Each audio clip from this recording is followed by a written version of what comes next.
बिस्मिल्लाहिर्रहमानिर्रहीम अस्सलाम वालेकुम। आज मैं आप लोगों के साथ शेयर करने जा रही हूँ लाल लोबिया की रेसिपी, जिसको अमूमन लोग राजमा भी कहते हैं। कुछ लोग इसको रोटी के साथ खाना पसंद करते हैं और कुछ लोग इसको बॉइल्ड राइस के साथ भी खाते हैं। तो यहाँ पर देखिए जी कि मैंने 1 कप लोबिया ले लिया था। इसको तकरीबन 3 से 4 घंटे भिगो कर रख दिया और इसके बाद इसको मैंने प्रेशर कुकर में गला लिया तकरीबन 20 मिनट के लिए, ठीक है। और यहाँ पर देखिए जी कि जो लोबिया है वो अच्छे से गल चुका था। तो अब बारी आती है इसकी ग्रेवी बनाने के लिए। तो ग्रेवी बनाने के लिए हमने एक अलहदा सॉस पैन लिया, उसके अंदर 1/2 कप ऑयल डालने के बाद जब वो गर्म हो गया तो मैंने इसके अंदर डाल दिया है एक दरमियाने साइज़ का बारीक कटा हुआ या चॉप्ड अनियन। प्याज आपने डाल देना है और प्याज को हमने कर लेना है ब्राउन। अगर आप चाहते हैं कि ग्रेवी का कलर अच्छा गाढ़ा वाला कलर आए तो आपने प्याज को जो है वो अच्छे से ब्राउन कर लेना है। और अगर आपको ज़्यादा डार्क कलर नहीं चाहिए तो आपने फिर प्याज को जस्ट सौटे करना है और उसके बाद बाकी मसाले डाल देने हैं। मुझे यहाँ पर इसका कलर चाहिए था डार्क, तो यहाँ पे हमने इसको अच्छे से कर लिया है प्याज को ब्राउन। प्याज जब अच्छे से ब्राउन हो जाएगा, थोड़ा क्रिस्पी होने लगे और कलर में डार्क होना लगे, तो हम इसके अंदर ऐड कर देंगे लहसुन अदरक का पेस्ट। यानी कि लहसुन अदरक कुटा हुआ फ्रेशली कूट लें या पेस्ट डाल लें, आपकी अपनी चॉइस है। 1 टेबलस्पून इसके अंदर मैंने डाल दिया है लहसुन और अदरक। अब लहसुन अदरक को अच्छे से हमने जो है उसकी भुनाई कर लेनी है और जैसे ही ये भुन जाएगा तो इसके अंदर हम डाल देंगे टमाटर। अब टमाटर मैं इसके अंदर काट के नहीं डाल रही हूँ, जो टमाटर हैं उनको मैं ब्लेंड करके मैंने यहाँ पर 2 टमाटर दरमियाने साइज़ के या बड़े साइज़ के भी ले सकते हैं, इससे बड़ा अच्छा खट्टा खट्टा सा टेस्ट आता है, वो इसके अंदर मैंने ब्लेंड करके डाल लिए हैं ताकि हमारा ज़्यादा टाइम इनको भुनाई करने में ना लगे।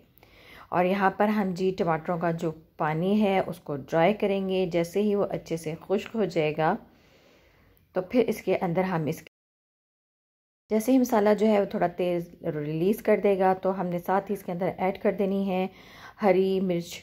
2 अदद मैंने इनको बारीक कूट लिया था और कूटने के बाद इसके अंदर आप ऐड कर देंगे। इसका बहुत ही ज़बरदस्त जो है वो फ्लेवर आता है, बहुत अच्छी खुशबू आती है हरी मिर्च के मसाले में। और साथ ही हम इसके अंदर ऐड कर देंगे लाल मिर्च 1/2 टीस्पून, हल्दी हमने इसमें डाल दिया 1/2 टीस्पून, नमक इसमें आप हस्बे ज़ायका डाल सकते हैं। और साथ हम इसके अंदर ऐड कर देंगे ज़ीरा पाउडर 1/2 टीस्पून। और जो इसके ड्राई इंग्रेडिएंट्स हैं वो हमने इसके अंदर ऐड कर दिए हैं। इसके बाद हमने इनको अच्छे से जो ड्राई इंग्रेडिएंट्स इसमें ऐड किए हैं उनकी हमने कर लेनी है भुनाई।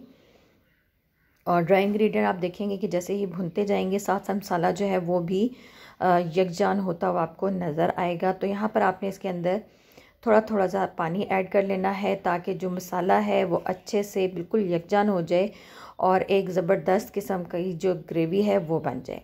ग्रेवी बनते ही हमने इसके अंदर बॉइल्ड लाल लोबिया ऐड कर दिए हैं और चम्मच हम बिल्कुल स्लोली चलाएंगे, हल्के हाथ से चम्मच चलाना है और इसको अच्छे से हमने मिक्स कर देना है। और इस ग्रेवी को अब हम जो है वो पकने देंगे तकरीबन 2 से 3 मिनट, ताकि जो मसाला है उसका अच्छा सा फ्लेवर जो है वो इन्हेंस कर जाए लोबिया के साथ।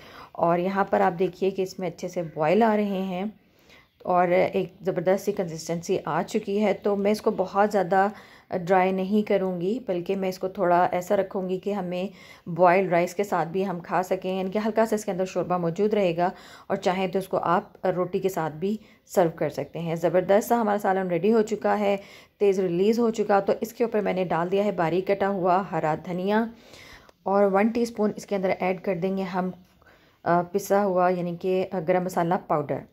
और फिर इसको हमने तकरीबन 1 से 2 मिनट के लिए दम दे दिया। और यहाँ पर आप देखेंगे कि लोबिया है वो ज़बरदस्त सा रेडी हो चुका है। तो उम्मीद करती हूँ कि ये छोटी सी रेसिपी आपको पसंद आई होगी। इजाज़त दीजिए, इंशाल्लाह मिलेंगे फिर किसी नई रेसिपी के साथ। जहाँ रहे आफियत के साथ रहें। अस्सलामु अलैकुम व रहमतुल्लाहि व बरकातुहू।